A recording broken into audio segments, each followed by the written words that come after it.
We got to talk about the man, the myth, the legend, one of the founding fathers of Call of Duty. If I have to say, Nadeshot has to be on that Mount Rushmore, does he not? I mean, that may be like on Nadeshot here, and if I am, I hope you enjoy it, Nade. Enjoy the Glizzy, the 3000. But I have a lot of respect for Nadeshot. I have a lot of respect for what he did on Optic, leaving, starting his thing with the 100 Thieves and taking the 100 Thieves where it's at and doing this on his own. Granted, I guess the stress has aged him a little bit. I don't know what's up with the silver hair, but to each their own. However, I wanted to hear Nadeshot's honest take on the future of the gaming industry, and I don't think it's going to be good. He's a pretty pessimistic person. If you turn into his streams, he is funny, but oftentimes it's funny in the sake of cynicism, which is right up my alley. The industry is that there is going to be a very weird. I think the next couple years are going to be really turbulent. Maybe not the next couple years, but the next 5 to 10 years, right? Because turbulent? To me, up and down, the only games that are going to be able to survive are like AAA studios that have a large backing of established IP like Call of Duty, like Valorant. I'm trying to think of other games, maybe Rainbow Six Siege, like these studios that have kind of like established themselves with games that people will continue to play. And then you're going to have like indie game studios, people with like small teams, like a handful of folks. I already disagree with Nade 100% on this opinion. We look at IPs like Halo. Halo is one of the, once more, on the Mount Rushmore of FPS titles. If anything, was the FPS title.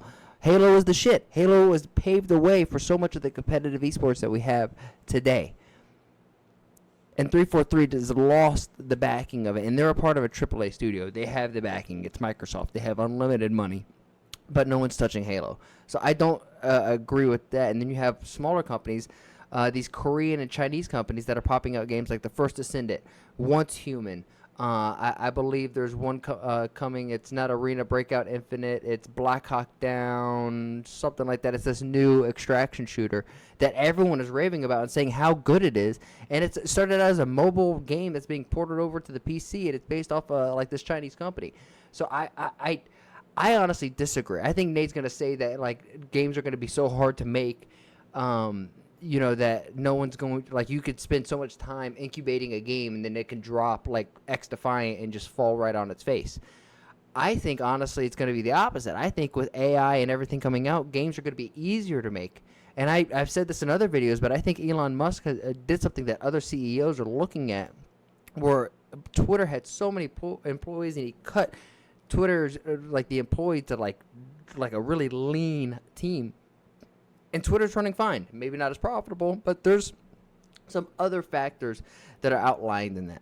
But the overall, Twitter is functioning fine with a much leaner team. And I think corporate is looking at themselves. And if we look at a corporate entity like it's an athlete, and it's these over-bloated, fat, messy, the mission statement isn't consistent throughout the whole company from top to bottom, then you're going to get a messy product. But if you can lean it out, iron out the developers, give better quality developers with better incentives, more secure incentives, and with better tools, and especially with AI coming through, I think games are going to be much easier to make. We see this with we see this like adjacently in other industries, like with Adobe, with Photoshop, and with After Effects. Like in the early 2000s, you had to be a wizard to figure out some of the stuff that now is just plug and play. Made a project out of passion. It doesn't have like a ton of like microtransactions and in-game content that they can build off of, but it's going to be like a really cool concept and people are going to play it, kind of like Among Us and Fall Guys. But beyond that, in my opinion, it's like, I think Spectre Divide is going to be like a really interesting game to watch unfold. What is Spectre Divide?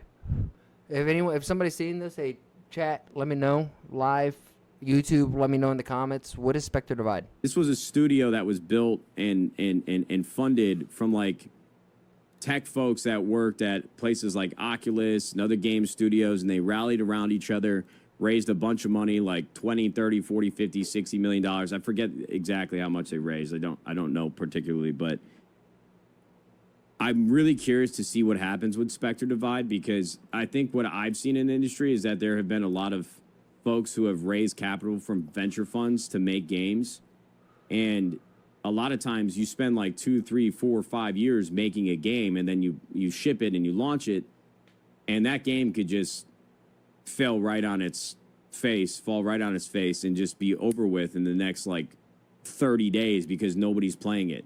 So now you just dumped tens of millions of dollars into this title. Nobody's playing it. You wasted a couple years of your life, and I think that's happened a few too many times now in the last few years. I just don't think new games are going to get funded. I don't think that there's going to be a lot of room for in between of like a 2-person indie game passion project and AAA studios with established IP. I just don't think there's a lot in the middle. I'm sorry, brother. I completely disagree.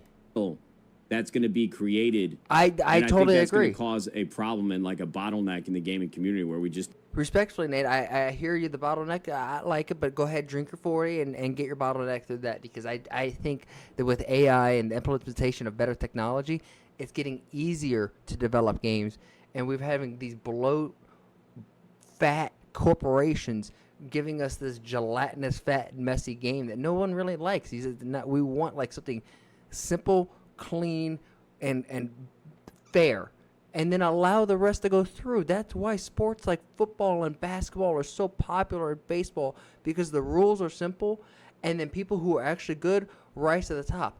We're not trying to nerf fucking Steph Curry and his three, say, hey, Steph, you're only allowed to shoot 10 times from the three because no one else can make it as much as you. Like, no, Steph's the GOAT because he could do that, and he changed the game because of that.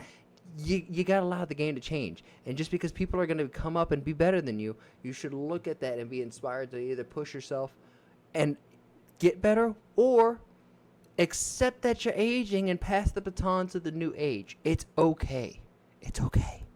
don't have a lot of new games to play or new opportunities to fall in love with something.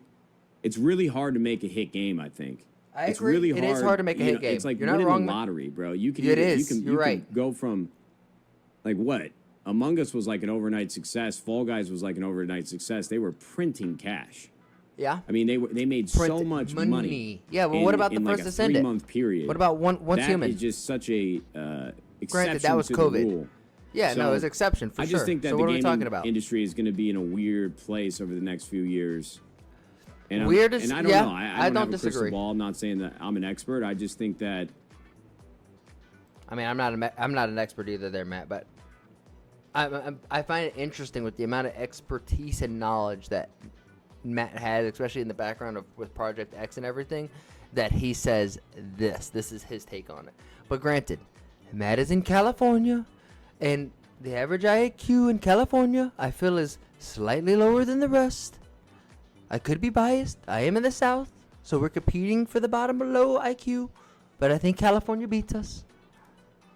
it's really hard to like foster a new community on a game because I just don't think we as consumers or players have the patience to let a game. Yeah, no, as a culture, as continue a to get society, better we and don't have no build itself patience. up. We ain't got none We of just that. tend to tear it down if it's not perfect the day that we play it. This is true. This is true. If it doesn't exceed all expectations off the rip, like it's a Beyblade, fucking let it rip. And if it's not perfect, we say, forget about it. On to the next one. It is trash.